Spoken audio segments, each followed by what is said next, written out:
Greetings scholars, Wormwood here. Many moons ago, I made 2 videos on the Chinese characters for East and South. Then life jumped me in a dark alley and beat me up so hard I no-clipped off the map and ended up in the backrooms for 6 months. True story. However, just like Yu the Great's father, Gu Qin,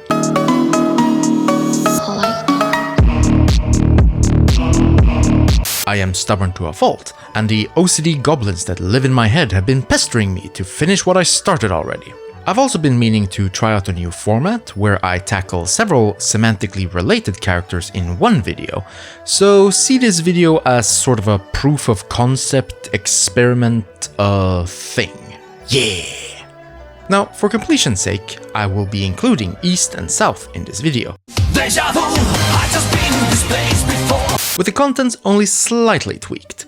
That is, no calligraphy. Ooh, that's bad. And some more actual etymology. That's good. But if you don't feel like retreading old ground, you can just skip ahead to the part I start talking about the other 3. That's what the YouTube timestamps are for. The Chinese traditionally count 5 cardinal directions: East, South, West, North, and Center, all closely tied to the sun's movement across the sky, which was also the basis for Zhou Yan's theory of the 5 phases, or Wuxing, which we'll get to in a future episode. There's a lot to talk about and not nearly enough time, so let's do some etymology. Now, the Chinese always start with the East when they list off the cardinal directions, so that's where we will start as well. The Chinese word for East, Dong in modern Mandarin, comes from Old Chinese Dong, which has cognates both in Burmese and Chepang, both of which mean to be bright. We can compare this to the English word for East, which derives from the Proto-Indo-European root, which also means to become bright. The sun famously rises in the east every morning, so it's pretty easy to see how ancient people would draw a link between the concept of brightness and becoming bright, and the direction said brightness appeared to be originating from. We can compare this with how Xu Shen explains the word east in Shuowen. Dong, dong ye, cong mu, guan pu shuo cong ri, zai mu zhong. The east, to move, to stir, from mu, tree, and according to Guanpu, from the sun among the trees. Again, the sun is known for rising in the east, but the connection between east and the verb to stir, etc., goes a little bit deeper than that. And as with so many things in Chinese culture, it's all Confucius' fault. See, Confucius believed that everything had their proper names assigned to them, and that the sound of a word was intimately linked with its meaning. This resulted in the common belief that similar sounding words, i.e. homophones or near homophones, had to be semantically linked. That's right, to Xu Shen and his contemporaries, puns were #serious business, which is why a lot of the entries both in Shuowen and the contemporaneous work Shiming are based on puns. And as we will see, East is not the only word in this video that has a punny explanation.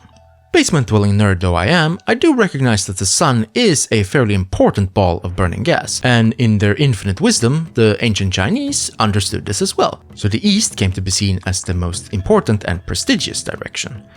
This is why the word for east in Chinese also means host or landlord, because it's the direction where the most important person would be seated. And this is also the reason why Emperor Yang of Sui nearly had a rage-induced stroke when Prince Shotoko of Japan sent him a friendly little letter addressed from the Emperor of the Rising Sun to the Emperor of the Setting Sun.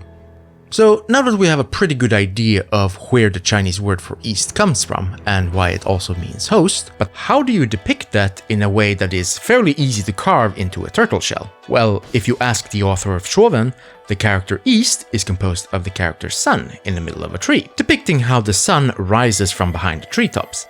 Setting aside the fact that the sun might just as well set behind the trees in the west, this explanation seems as profound as it is straightforward. Sun behind trees equal east. Bam. Instant classic. Unfortunately, the character as seen on oracle bone and bronze inscriptions show neither trees nor sun, but instead they show a pictogram of a bag tied in both ends. The same shape appears in several other ancient characters that all have to do with bags, like shu or tuo. And if you crave more examples, I'll happily direct your esteemed attention to the character zhong, heavy, which also appears in both the oracle bone and bronze inscriptions, and shows a man carrying a presumably heavy bag of the dong kind, the bag also serving as the phonetic element. The character itself didn't show much change in the way it was written until, of course, the Warring States era. We see a few different versions represented in the excavated bamboo scrolls. Some are pretty much identical to the bronze inscription forms, while others seem to be influenced by the folk etymology about the sun behind the trees. And so the central element looks quite a lot like the character Ri, sun. At least this probably means we can exonerate Mr. Xu Shen from making it all up on the fly. Another version, again likely influenced by folk etymology, adds an extra stroke to the bottom of the character, maybe as an analogy to Ben, which means root, because, well, east is the root, i.e. origin of the sun. None of these versions survived into later periods, however, at least they're not recorded anywhere, so they were likely completely replaced by the more orthodox forms adopted by the Qin and Han dynasties. The modern full-form version is roughly identical to the standard set during the Qin and Han dynasties, with the top strokes straightened out, same as the top branches in the character for tree, Mu. As for the simplified form, like many other simplified characters, it's derived from the cursive way of writing the character, the earliest example of which I could find comes from the short-lived Sui dynasty. That's it for the character East, but we're only just getting started, with the next character being...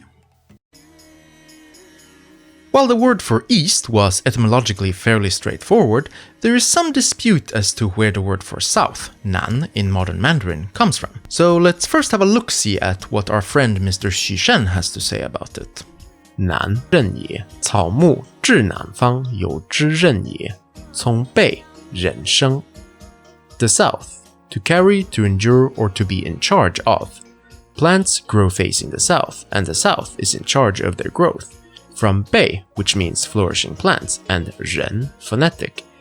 However, Axel Schussler, along with the STEDT, that is Sino-Tibetan Etymological Dictionary and Thesaurus, thank you very much, traces the Old Chinese word n'am to the Proto-Sino-Tibetan form gnam, meaning both sky and sun, the south traditionally being associated with the sun.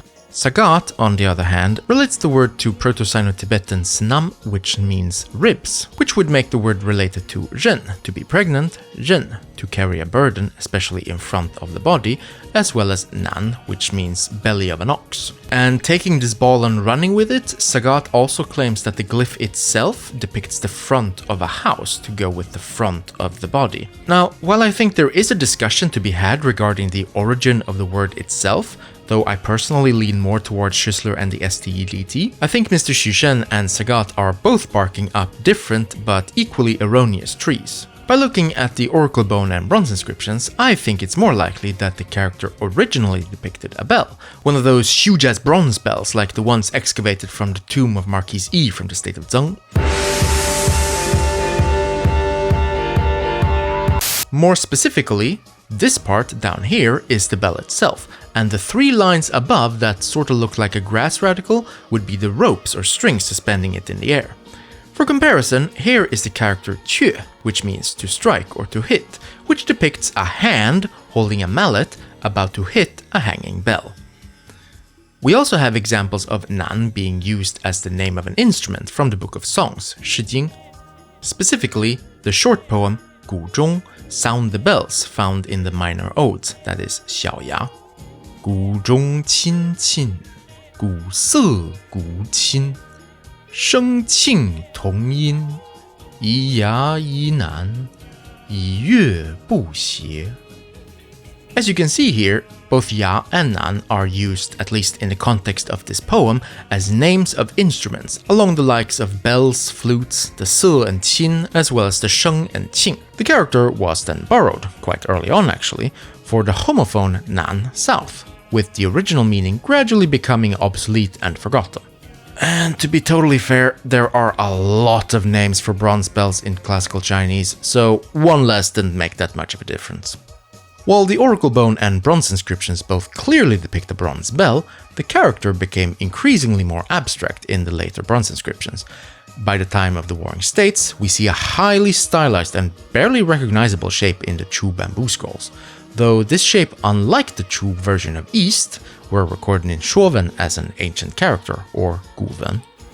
Again, the Qin and Han scribes favored a more blocky style, because both legalist and Confucians are a bunch of squares, which became the basis of the modern form we see today. However, no matter how high the sun stands during the middle of the day, eventually it must set, in which case we arrive at... While the English word for west is derived from a Proto-Indo-European root meaning evening or dusk, the origin of the Chinese word is slightly different. Once more, let's first read what Shuowen has to say. 西,鸟在朝上也,象性,日在西方而鸟栖,故因以为东西之西. Or in English, west, a bird in its nest, a pictogram. When the sun is in the west, the birds return to their nests. For this reason, it is used for the west as in east and west. The character xi, west, has traditionally been seen as either related to or the same as the verb qi, which means to roost or to rest. And in ancient times, the two meanings were both written with the same character, that is, the character for west. Xu Shen gives us the explanation that the character is a pictogram of a bird returning to its nest in the evening, i.e. when the sun is in the west. If we look at the large seal version of Xi, we see this squiggle on top, which Xu Shen identifies as the bird, while the thing at the bottom is the nest. And while this sounds like another one of Mr. Xu's punny explanations, this one might actually have some real etymology behind it. Fancy that! According to Axel Schüssler, the Chinese word for west, Xi or Sn'er in Old Chinese, is derived from an Austroasiatic root meaning to go down, the derived meaning being literally the place where one goes down to, which further developed into the meaning west, i.e. the place where the sun goes down, as well as meaning to roost, because birds are up in the sky all day and then they return down to their nests. Now, seeing as Mr. Xu got the etymology mostly right, does that mean that his analysis of the character itself is correct as well? While it is tempting to take Xu Shen at his word and conclude that the character is, in fact, a pictogram of a bird in its nest, a quick look at the oracle bone inscriptions give us a somewhat more complex picture, or rather, several pictures. There are two main types of characters identified with Xi West in the oracle bone inscriptions. The first type looks a little bit like a bird's nest, with crisscrossing twigs and an upward-facing opening. However, as a few commentators have pointed out, this might as well just be a pictogram of a wicker basket, similar to the ones you see in the character Zi. The second type is closed at the top and teardrop-shaped, and has often been identified with the character Xin, which depicts the fontanelle, that is, the soft spot on a baby's head, borrowed phonetically for the near homophone Xi, west. However, because the ancient character for salt, Lu, seemed to depict the same teardrop shape with grains of salt inside of it, others have identified as a type of bag or container. So it is possible that both of these early forms have nothing to do with nests or birds whatsoever, but that they depict some form of basket-like container, the name of which sounded something like the Old Chinese word for west, just like how the character for east is a pictogram of a bag tied up in both ends. We may never know. In the bronze inscriptions, these two forms merge together into one, with the character also gaining an extra stroke, making it more similar to another ancient character, Yo, which depicts an ancient wine vessel, which I personally think speaks in favor of the explanation that the early forms were some type of container as well. Or it was just a stylistic choice and the resemblance is pure coincidence. Again, we may never know. The Zhou script largely continued the bronze inscription style, though by this point it hardly looks like either of the original forms. However, it kinda looks like a kiwi bird. By the Qin and Han dynasties, just like the character for east and south, the character west was made flatter and blockier, the top stroke reoriented to be more horizontal and much longer, the end result looking like the wine jug character Yo minus one stroke, from friendly borb shape to the sadness of an empty wine bottle. Character standardization once more fumbles the ball. In the excavated bamboo scrolls from the Qin dynasty, we also see the first examples of the offshoot character qi, which is used specifically in the sense of to roost or to perch, composed of the wood radical mu and qi, wife, as the phonetic. The simpler form, using xi, west, as both semantic and phonetic, appears on stone monuments from the Han dynasty, but I'm pretty sure this version is in fact the older one, seeing as it makes way more sense to just specify the meaning of to roost, etc. by adding a wood radical to the character west than having to bring the wife into the mix. Just my humble opinion. And once the sun has set, it gets pretty dark. And as someone born and raised in Sweden, darkness instantly makes me think of... The Chinese word for north derives from the Proto-Sino-Tibetan ba, pa, or bo, po. Yeah, reconstructing pronunciations from like 3,000 plus years into the past gets pretty vague sometimes. This Proto-Sino-Tibetan word was a verb, meaning to carry on the back, related to the word/character fu, which shows a man carrying money on his back. The original meaning was later extended from to carry on the back to the back of the body, then further into to turn one's back on, to memorize, literally to be able to recite something with your back turned to the text, as well as to be defeated, that is, you turn your back to the enemy and run away. Run away! Run away! And finally, north. The identification with north and back has to do with how the ancient Chinese viewed the world, and especially man's relation to it. In very simple terms, the human body in its ideal default state was seen as being aligned with their face towards the south and the back towards the north. And this is why you see Qigong and martial arts practitioners oriented in the same way even to this day. Now, while the character west was a confusing mess to try and identify, by comparison the character for north is almost insultingly straightforward. In the Shuowen we read 北乖也从二人相背 north, to be contrary, from two people with their backs to each other. Hey, Mr. Takayama, did you know that China and Japan are actually different countries? Oh, really? Hey, that's right. And for once, Mr. Shishan is bang on the money, because even in the very oldest oracle bone examples, we can clearly see two people standing back to back. And while very simple, the character somehow manages to express all of the above meanings, from to carry on the back of the body, to turn one's back on, to memorize, as well as north. Gradually, the basic glyph came to be used exclusively to write north, as well as the phrase 拜北 to be defeated.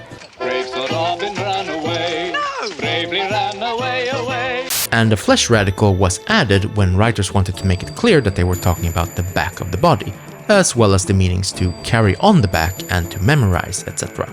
There were a couple of more specialized characters created as well, one for to carry on the back, bei, with a tishopang, and one for the sense of turning one's back on someone, with an extra man radical added. In modern Mandarin, however, both of these are usually just written with the character for back. In the seal script, the character north only has 4 strokes, but in the clerical script and regular script, it has 5. A change that came about presumably to make the character more brushstrokeable. A wonderful expression I read in the comments, and I am shamelessly appropriating. Thievery is the highest form of flattery after all. What's cool is we can actually sorta see this change taking place, as the two writing styles both appear in the Ma Wangdui silk texts, one looking like the older form with 4 strokes and the other one with 5 strokes. Oh, and a final nitpick before we continue. The reading bei is the modern standard one. However, the reading pronunciation, or duyin, is supposed to be bo, which more closely resembles the ancient pronunciation. So that's all the cardinal directions accounted for, right? Not so fast, because the Chinese actually have 5 cardinal directions. The last, and some might say most important, being... Last but not least, the 5th cardinal direction, the center. While the other 4 can be tied to the sun's position in the sky during the day, east, dawn, south, noon, west, dusk, north, night. In the ancient Chinese geocentric worldview, the center was seen as sort of the pivot or axis that the sun was rotating around. The word itself, tung, in Old Chinese, comes from a Proto-Sino-Tibetan form, tung or dung, which apart from center also meant navel or belly button, which is often associated with the center of the human body, again showing how the ancient Chinese saw the human body as being a reflection of the world and the universe.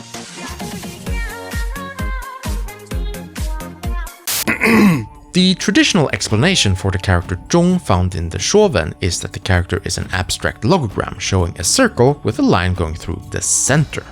To quote Shuowen directly, 中内也从为竖上下通 center, the interior, from wei, that is to surround, and shu, the vertical stroke, running through it.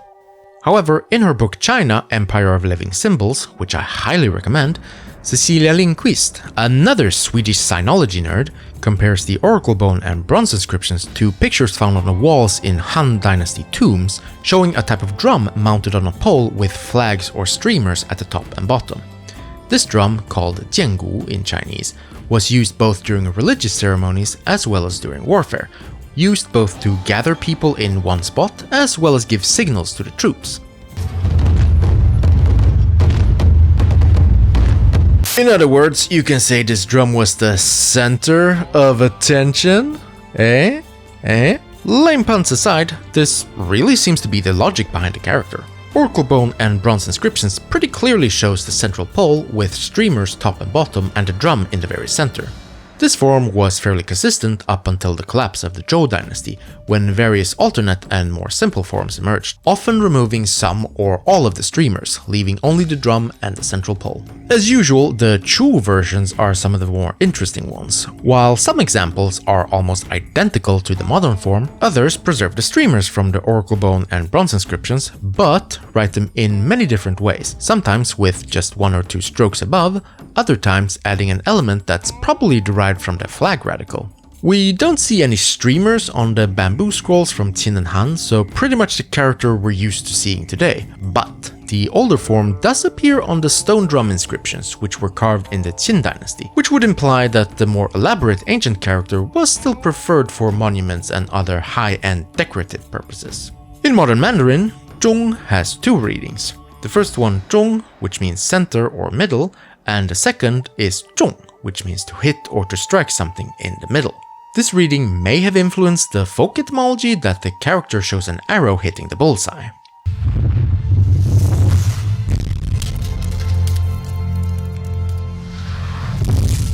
Zhong also has a couple of derived characters. The first one being zhong, which originally meant underwear, because they're the clothes you wear furthest in, that is, in the middle, see? But this meaning was also extended to mean inner feelings, the feelings you keep very close and hidden. The second character is zhong, which means middle child, and in ancient times was surprisingly common in people's names. Just imagine being literally called Steve Middlechild Johnson. As if being the middle child wasn't bad enough, now it's literally in your name. Okay, now we're done with all 5 cardinal directions. And that's all I got for you this episode. Thank you all so much for watching. Like I mentioned at the start, this video was sort of an experiment, so if you like this video and you want to see more of this type, smash the like and subscribe button from all 5 directions and leave a comment below. A special massive shout out to all the wonderful, honorable members of the Chinese Merchant Guild who help fund these videos. You're all truly wonderful. Until next time, scholars.